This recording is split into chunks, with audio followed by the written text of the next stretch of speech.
السلام علیکم ناظرین اکرام، قرآن مجید بھی ایک معجزہ ہے اور قرآن مجید سے محبت بھی ہر دور میں ایک معجزہ رہی ہے، کرشمے کرتی رہی ہے، کمال کر دیا ہے۔ خانپور کے علاقے کے رہنے والے ایک ٹیلر ماسٹر نے قرآن مجید سے اپنی محبت کا، قرآن مجید کی لکھائی کا، قرآن مجید سے اپنی عقیدت کے اظہار کا، اپنی جذباتی وابستگی کا، ایمانی وابستگی کا ایسا اظہار کیا ہے کہ دنیا کو دھنگ کر کے رکھ دیا ہے۔ ناظرین اکرام، آپ اندازہ کیجئے کہ اس شخص کے ذہن میں کیا عجیب و غریب بات آئی ہے اور کیا اس نے اپنی محبت، اپنی تخلیق کے لیے کیا نیا گوشہ، نیا زاویہ ڈھونڈا ہے۔ یہ کرتا کیا ہے ناظرین اکرام؟ دیہاتی علاقے جنوبی پنجاب کا رہنے والا یہ شخص، آپ کو معلوم ہے کہ گندم کا جو پودا ہوتا ہے تو اس کا جو تنا ہوتا ہے اسے پنجابی زبان میں ناڑ کہتے ہیں۔ یہ بڑے کام کی چیز ہوتی ہے۔ اس کا ایک جو بہت مروج کام ہوتا ہے، بہت زیادہ اس سے کام لیا جاتا ہے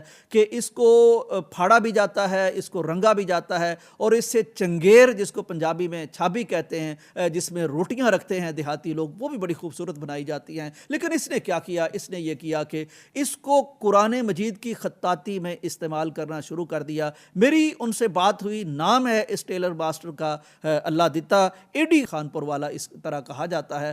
دیکھیے، جب محبت ہوتی ہے نا کسی چیز سے تو پھر اس کے راستے کیسے نکلتے ہیں۔ بنیادی طور پر یہ شخص صاف کہتا میں خطاط ہوں ہی نہیں، میں خوبصورت لکھ ہی نہیں سکتا۔ پھر قرآن مجید کو خوبصورت کس طرح لکھ رہا ہے؟ یہ ایک اپنی داستان ہے، محبت کی داستان ہے۔ یہ کہتا ہے میں ناڑ کو لیتا ہوں، میں اس کو پھاڑتا ہوں، پھاڑ کے اس کو میں استری کرتا ہوں، استری کرنے کے بعد جب وہ چپٹا بن جاتا ہے پھر میں کمپیوٹر سے الٹی بہترین قسم کی لکھائی نکالتا ہوں، قرآن مجید کی کتابت نکالتا ہوں۔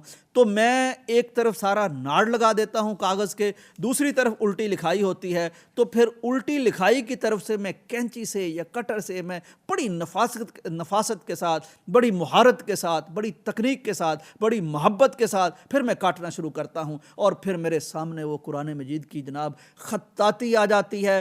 اب جناب جب وہ بہترین خطاطی تیار ہو جاتی ہے، منفرد خطاطی تیار ہو جاتی ہے، تو میں اس کو کاغذ پر پیسٹ کر دیتا ہوں۔ یوں 3 ماہ میں ایک پارہ مکمل ہوتا ہے، اور غریب آدمی ہے بیچارہ، کوئی 35,000 روپیہ ایک پارے پہ لگتا ہے۔ تو کمال کے بے شمار شاہ پارے، فن پارے، شاہکار اب تک انہوں نے تخلیق کر لیے ہیں۔ کہیں آیت الکرسی لکھی ہے، کہیں کوئی سورت لکھی ہے، کہیں پورا پارہ اس طرح کر دیا ہے۔ تو یہ یعنی کمال کر دیا ہے۔ ویسے ان کی خواہش ہے کہ کوئی گورنمنٹ یا کوئی اور ان کی سپورٹ کرے، کیونکہ غریب آدمی بیچارہ دیکھے دن میں وہ سارا کام کرتا ہے، اپنی دکان پر بیٹھ کے لوگوں کو کپڑے سیتا ہے، اور جو وقت بچتا ہے اسے ضائع کرنے کے بجائے وہ قرآن مجید کو دے دیتا ہے، اور قرآن مجید کے نادر شاہ پارے، شاہکار وہ تخلیق کرتا ہے، اور پھر ان کو جناب یہ لاسانی کی شیٹ پر بلیک کپڑا لگا کے اس پر یہ گلو سے لگا دیتا ہے، سارا کام گلو سے کرتا ہے جوڑنے کا، اور وہ پھر شاندار فن پارے جیسے کہ آپ دیکھ رہے ہیں وہ تیار ہوتے ہیں۔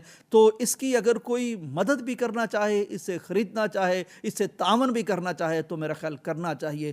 ایسے اہل دل، اہل محبت جو اپنی غربت میں، جو اپنے پسماندہ علاقوں میں، جو اپنی صلاحیت نہ ہونے کے باوجود قرآن سے جڑتے ہیں، کس طرح قرآن مجید بھی ان کو پھر دنیا کے اور دنیا والوں کے دلوں میں لا کے بٹھاتا ہے، اور پھر ان کی ظاہر مدد بھی اللہ ہی کرواتا ہے۔ تو بہرحال یہ ایک بہت محبت بھری شاندار کہانی تھی، میں آپ سے شیئر کرنا چاہتا تھا۔ اجازت دیجیے، اللہ حافظ۔